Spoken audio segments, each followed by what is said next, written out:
अस्सलाम वालेकुम everyone. I hope आप सब अच्छे से होंगे। A very warm welcome to my YouTube channel.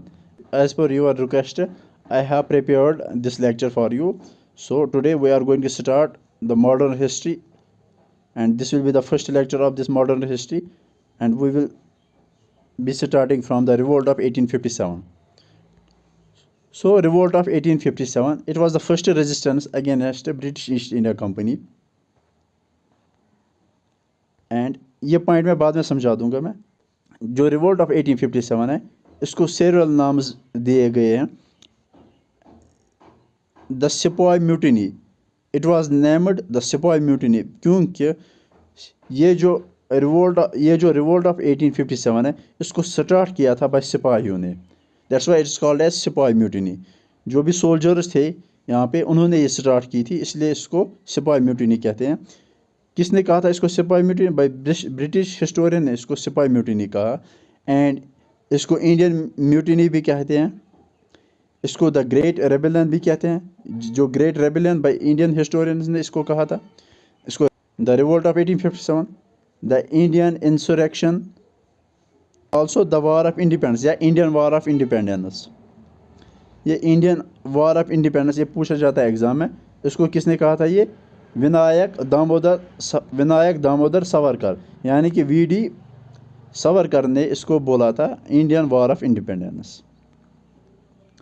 अब जो इसके काज ऑफ रिवोल्ट 1857 है, पहला काज जो है वो है पॉलिटिकल काज। पॉलिटिकल काज में जो सबसे इम्पोर्टेंट है वो है डॉक्ट्राइन ऑफ लैप्स।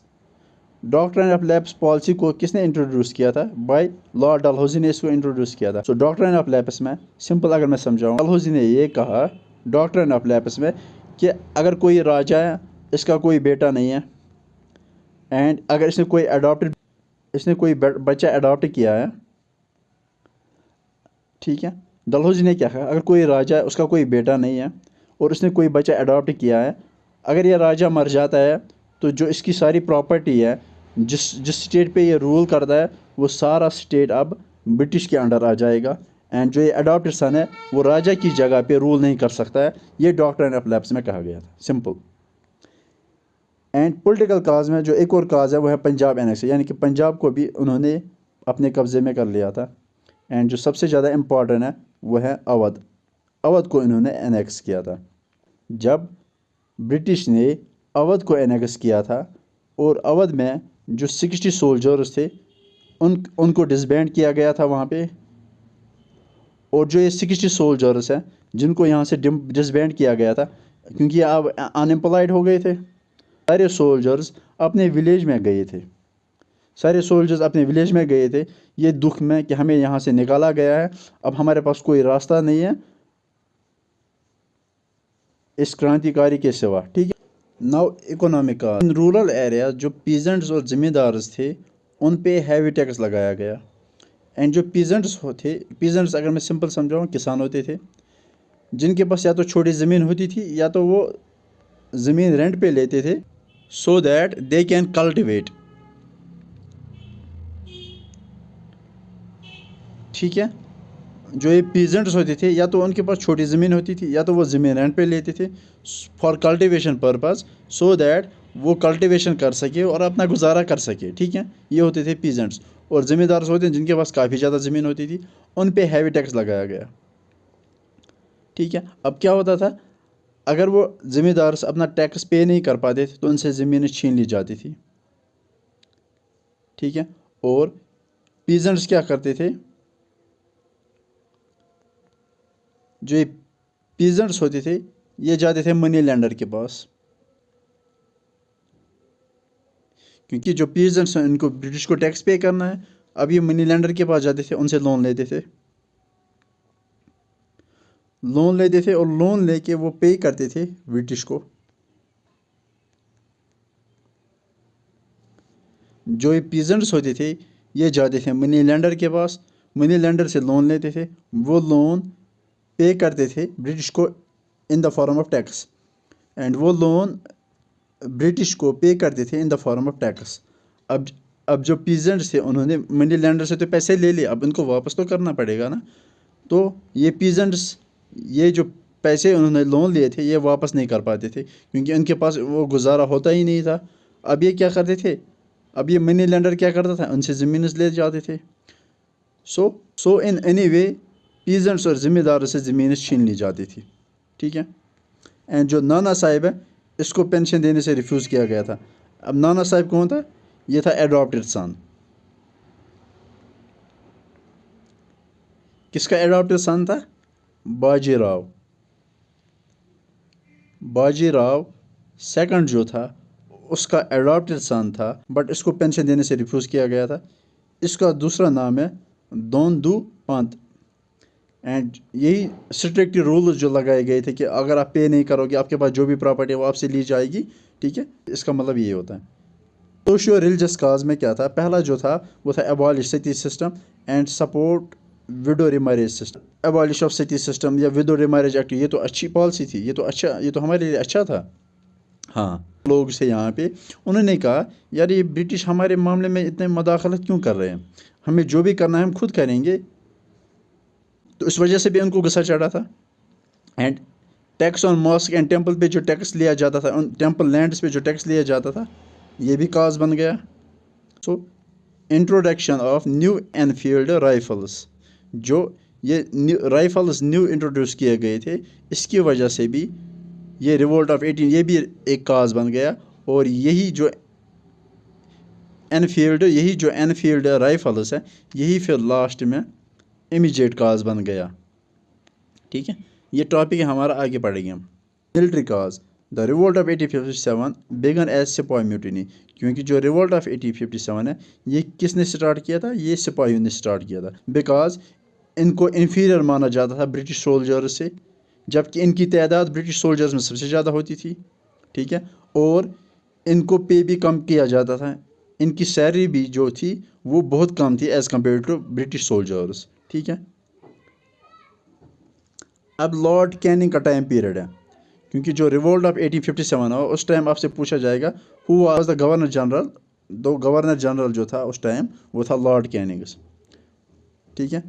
अब इसके टाइम पीरियड में क्या क्या हुआ ये पूछा जाता है। जनरल सर्विसेज एनलिस्टमेंट एक्ट ये कहता था कि जो भी सोल्जर्स हैं इनको जहाँ भी जाने के लिए हम बोलेंगे, आउटसाइड द स्टेट बोलेंगे या कहीं भी इनको बोलेंगे जाने के लिए, इनको वहाँ जाना पड़ेगा, ठीक है। सो ये होता है जनरल सर्विसेज एनलिस्टमेंट एक्ट।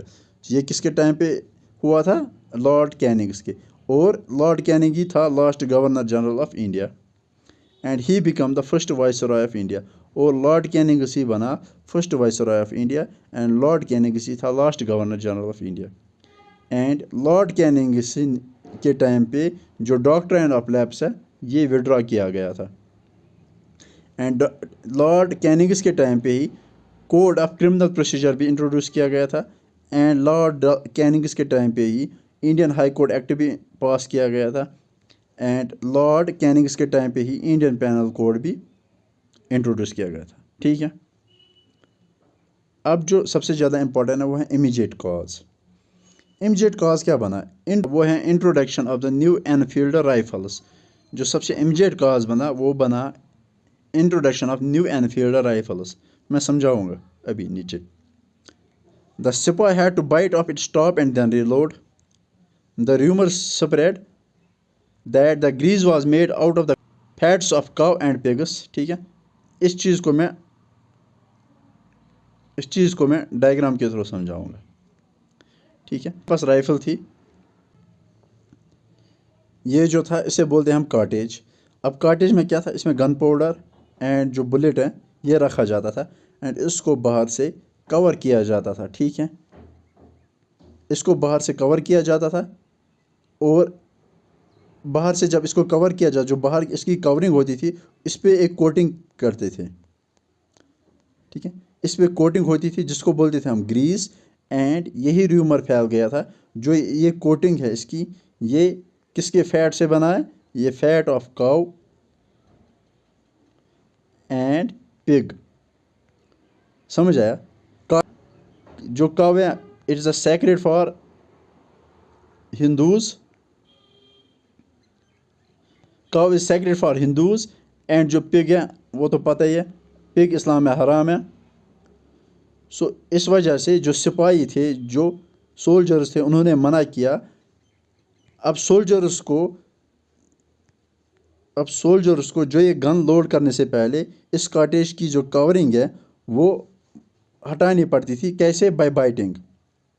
इसको बाइट करके हटाना पड़ता था, क्योंकि ये र्यूमर फैल गया था कि ये जो कोटिंग है ये फैट ऑफ काउस या पिग से बना है। तो सोल्जर्स ने मना किया कि हम इसको बाइट नहीं करेंगे। ठीक है, समझ आया यहाँ तक?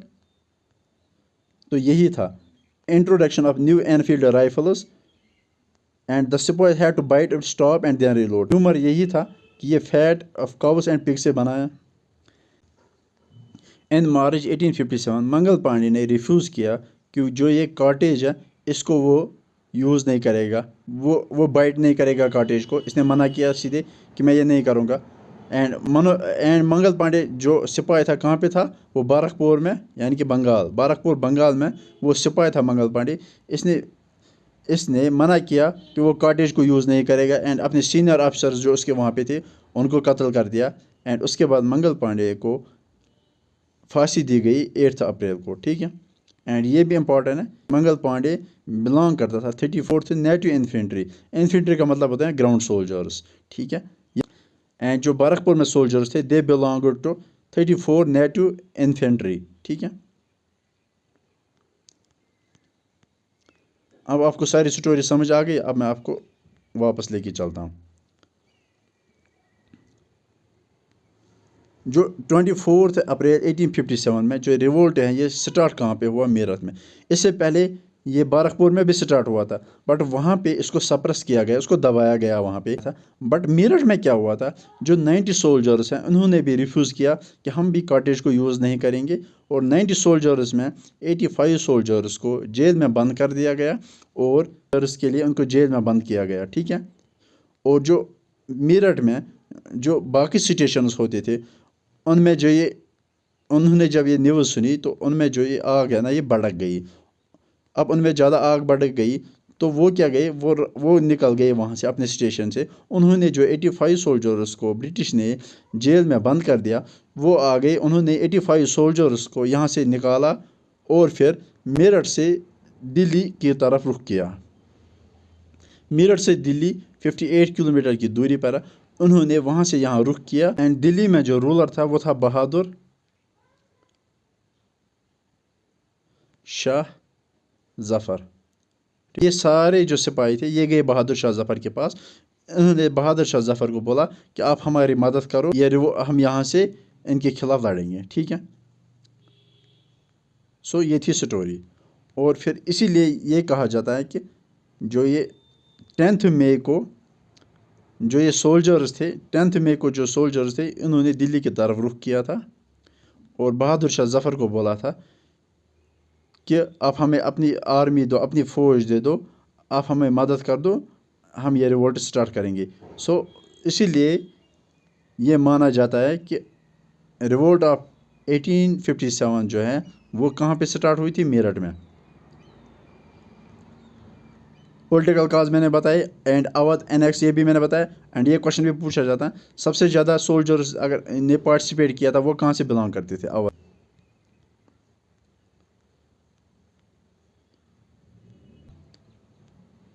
ठीक है, यहाँ पे दिखा रहा है कि ये कॉटेज है, इसको पहले बाइट करना पड़ता था, देन इसको रीलोड करना पड़ता था। ठीक है, अब इम्पोर्टेंट है अब सेंटर्स ऑफ रिवोल्ट। सेंटर, यहाँ पे मैंने लीडर लिखा, यहाँ पे मैंने ये पॉइंट ऐड किया British officials who suppressed the revolt. Obviously बात है, अगर यहाँ से कोई दिल्ली साइड से मानो कोई रिवोल्ट स्टार्ट हुआ था, दिल्ली साइड से किसी लीडर ने रिवोल्ट स्टार्ट किया था तो इसको तो कोई अपोजिशन भी करेगा ना, तो ब्रिटिश किसी को तो भेजेंगे इसको अपोजिशन करने के लिए। ठीक है, सो सेंटर दिल्ली। अब दिल्ली से किसने लीड किया था रिवोल्ट ऑफ 1857? भगत खान है दिल्ली में लीडर। हाँ, बहादुर शाह जफ़र जो था, मगल किंग, इसने इसके बाद जब सिपाही आए थे, कि सिपाही जब यहाँ आए थे, उन्होंने बहादुर शाह जफ़र से मदद ली थी। बहादुर शाह जफ़र ने बोला, जो बकत खान जो इसका आर्मी कमांडर है, इसको बोला इनकी मदद करने के लिए। सो दिल्ली से जो लीडर था वो था बकत खान, और फिर इसको किसने सप्रेस किया था? जॉन निकोलसन ने। इम्पॉर्टेंट है क्योंकि यहाँ तक तो पूछा गया है अभी तक, यहाँ यहाँ से क्वेश्चन आने के चांसेस हैं। दिल्ली से बकत खान, इसको सप्रेस किसने किया? जॉन निकोलसन ने। कानपुर से नाना साहिब, इसको सप्रेस किसने किया था? हेनरी लॉरेंस ने। लखनऊ से बेगम हजरत महल, इसको सप्रेस किसने किया था? सर कॉलिन कैम्पबेल ने। सर कॉलिन कैम्पबेल ने। एंड बरेली यूपी से जो लेड किया था रिवोल्ट ऑफ 1857, वो कौन था? खान बहादुर। इसको भी सप्रेस किसने किया था? Sir Colin Campbell. ये इंपॉर्टेंट है, पूछे जाते हैं। झांसी एंड ग्वालियर से रानी लक्ष्मीबाई एंड तांतिया टोप। अब ये मैं समझा देता हूँ, क्योंकि रानी लक्ष्मीबाई है, ये जो इसने लेड किया था रिवोल्ट ऑफ 1857 झांसी से। बट झांसी में जो जनरल ह्यूज रोज ने वहाँ पे अटैक किया था, तो ये वहाँ से चली गई थी, वहाँ से भाग गई थी। वहाँ से भागने के बाद इस तांतिया टोप ने इसकी मदद की, एंड ग्वालियर पे इन्होंने फिर कब्ज़ा कर लिया। ठीक है। एंड इलाहाबाद और बनारस से मौलवी लियाकत अली, एंड इसको सप्रेस किया था कॉलोनल औसल। एंड बिहार से जो इसने लेड किया था, वो किसने लेड किया था? बिहार से कुंवर सिंह। एंड इसको सप्रेस किया था विलियम टेलर ने। एंड फैज़ाबाद से मौलवी अहमदुल्ला खान ने। ठीक है। अब जो रिवोल्ट ऑफ 1857 है, ये फेल क्यों हुई? इसके पीछे रीज़न है लिमिटेड अपराइजिंग। क्योंकि जो रिवोल्ट ऑफ 1857 में मेजर पार्ट जो कंट्री का था, वो उन्होंने इसमें हिस्सा नहीं लिया था। ठीक है। सो ये पहला रीज़न बना ये रिवोल्ट क्यों फेल हुआ। एंड नो इफेक्टिव लीडरशिप, ये भी माना जाता है कि कोई इफेक्टिव लीडरशिप नहीं थी। हर कोई अपनी जगह से लड़ रहा था, आपस में किसी को यूनिटी नहीं थी। सो ये सेकंड रीज़न बना रिवोल्ट ऑफ 1857 को फेल होने का। एंड जो रिसोर्सेज थे लिमिटेड थे। And no participation of the middle class, जो मिडिल क्लास वाले लोग थे उन्होंने इसमें कोई पार्टिसिपेशन नहीं की। The English educated middle class, the rich merchants, traders and zamindars zamindars of Bengal help the British to suppress the revolt. जो मिडिल क्लास वाले उन्होंने भी पार्टिसिपेट नहीं किया। जो रिच मर्चेंट्स थे, जो अमीर थे, जो बड़े तिजारत वाले थे, जो ज़मींदार थे, उन्होंने इस रिवोल्ट में कोई शिरकत नहीं। उन्होंने बोला ये जो सिपाही आपस में लड़ रहे, इसमें बोलना है हमें इससे कोई फ़ायदा नहीं है। ठीक है। एंड ये पॉइंट मैंने ऐड किया था क्योंकि जो रिवोल्ट ऑफ 1857 है, यह नॉर्थ और सेंट्रल पार्ट में हुआ है। जो साउथ पार्ट और ईस्टर्न और वेस्टर्न पार्ट है, वो अनइफेक्टेड था इस वजह से। तो ये भी एक रीज़न बना रिवोल्ट ऑफ 1857 को फेल होने का। It did not spread to south India and most of the eastern and west India. ठीक है। फाइनली जो रिवोल्ट ऑफ 1857 है, वो नॉर्थ और सेंट्रल पार्ट तक ही लिमिटेड रह गया। अब इसके रिजल्ट्स, क्योंकि अब ये जो क्रांतिकारी लड़ी गई थी, इसके कुछ रिजल्ट्स तो नताइज तो निकलेंगे ना। पहला रिजल्ट जो इसका था, वो था एंड ऑफ कंपनी रूल। जो ईस्ट इंडिया कंपनी है, इसका रूल ख़त्म किया गया। पूछे जाते हैं direct rule of British crown. अब यहाँ पे बोला गया कि अब ईस्ट इंडिया कंपनी का रूल ख़त्म हो गया, अब डायरेक्ट ब्रिटिश क्राउन यानी कि लंदन से यहाँ पे एडमिनिस्ट्रेशन अब चलाई जाएगी।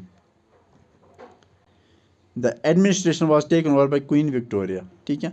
जो सारी एडमिनिस्ट्रेशन है इंडिया में, वो कौन टेक ओवर करेगी? बाई क्वीन विक्टोरिया, जो कि लंदन की क्वीन थी।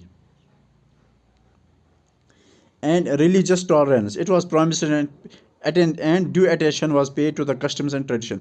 ये भी बोला गया, ये भी प्रॉमिस किया गया कि अब हम यहाँ पे किसी को ठेस नहीं पहुँचाएंगे, किसी के रिलीजियस को ठेस नहीं पहुँचाएंगे। तो ये प्रॉमिस किया गया आपके कस्टम्स जो ट्रेडिशंस है, उस पर कोई ठेस नहीं पहुँचाया जाएगा अब। एंड एडमिनिस्ट्रेटिव चेंज जो था, वो था जो गवर्नर जनरल था, इसको अब रिप्लेस किया गया by viceroy of India and military organisation ratio of British officers to Indian officers increase. जो जो इंडियन और ब्रिटिश का जो रेशियो है वो इंक्रीज़ किया गया, क्योंकि पहले हमने पढ़ा था जो इंडियन थे वो 87% थे एंड 13% जो बचे थे वो ब्रिटिश ट्रूप्स थे। अब इन्होंने जो रेशो है वो दोनों का इंक्रीज़ किया, ठीक है। अब गवर्नमेंट ऑफ इंडिया एक्ट, इसके बाद भी एक और गवर्नमेंट ऑफ इंडिया एक्ट आएगा, बट ये पहला वाला गवर्नमेंट ऑफ इंडिया एक्ट है, ठीक है। इस government of India act date important है, पूछा जाता है। East India company was decrease, यानी कि ईस्ट इंडिया कंपनी का जो रूल है वो ख़त्म किया गया है एंड गवर्नर को रिप्लेस किया गया बाय वाइसरॉय ऑफ, ये इंडिया एक्ट था, ठीक है। And queen Victoria proclamation act 1858, ये एक्ट भी सिमिलरली है। यहाँ पे भी ये बोला क्वीन विक्टोरिया ने अपने बिहाफ पे, क्वीन विक्टोरिया तो यहाँ पे आ ही नहीं सकती क्योंकि लंदन में थी, कि उसने अपने बिहाफ पे लॉर्ड कैनिंग को बोला कि आप जाओ वहाँ के उनको बोलो कि ईस्ट इंडिया कंपनी का रूल हम ख़त्म करेंगे, अब यहाँ पे डायरेक्ट एडमिनिस्ट्रेशन है, यहाँ पे वो सारा जो अब जो संभालेगी वो क्वीन संभालेगी, ठीक है। जो ब्रिटिश की क्वीन थी, क्वीन विक्टोरिया, वो संभालेगी। And India were promised the freedom of religion without, और इनको फ्रीडम ऑफ रिलीजन भी प्रॉमिस किया गया था। और इस एक्ट में ये भी कहा गया था कि जिन्होंने भी रिवोल्ट ऑफ 1857 में पार्टिसिपेट किया था उनको माफ़ किया जाएगा, ठीक है। ये था क्वीन प्रोक्लेमेशन एक्ट। अब इम्पॉर्टेंट है इंडिगो रिवोल्ट 1859। अब ये क्वेश्चन भी JKSSB ने पूछा था कि इंडिगो रिवोल्ट कब हुआ था 1859 में, और ये भी पूछा जाता है कि रिवोल्ट ऑफ 1857 के बाद कौन सी रिवोल्ट स्टार्ट हुई थी। Also called the peasant movement in India, ठीक है। इसको भी मैं डायग्राम के थ्रू समझाता हूँ। अब जो ये इंडिगो था,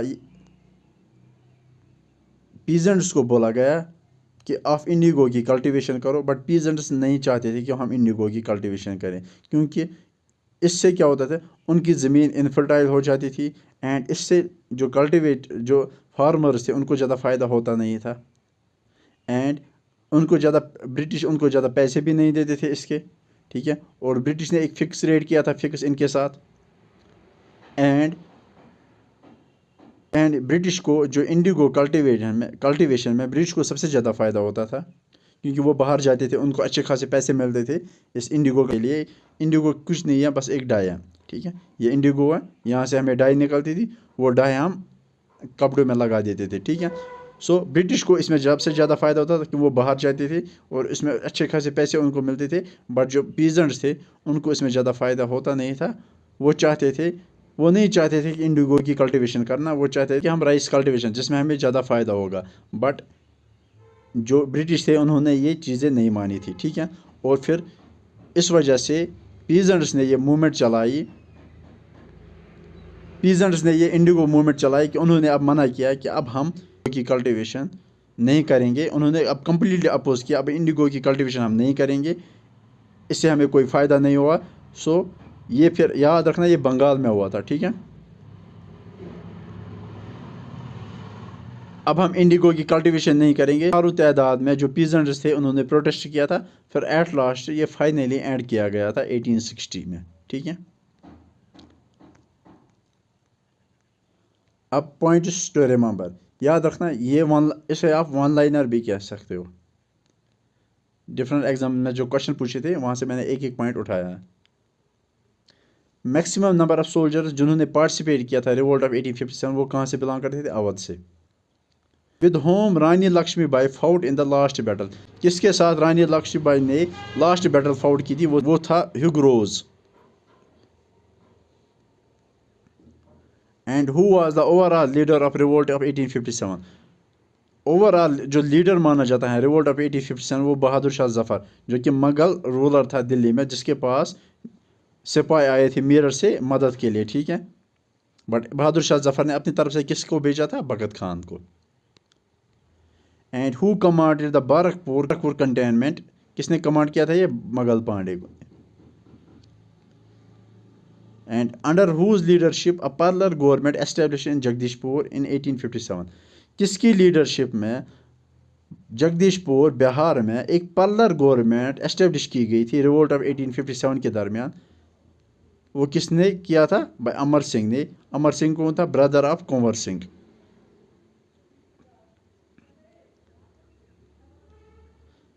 एंड आर सी मजूमदार ने रिवोल्ट क्या कहा था? Neither first nor national war of independence. Important ये पूछा जाता है। आर सी मजूमदार ने neither first nor national war of independence कहा था इस रिवोल्ट को। एंड वीदी सावरकर ने वॉर ऑफ इंडिपेंडेंस या इंडियन वॉर ऑफ इंडिपेंडेंस भी कह सकते हो।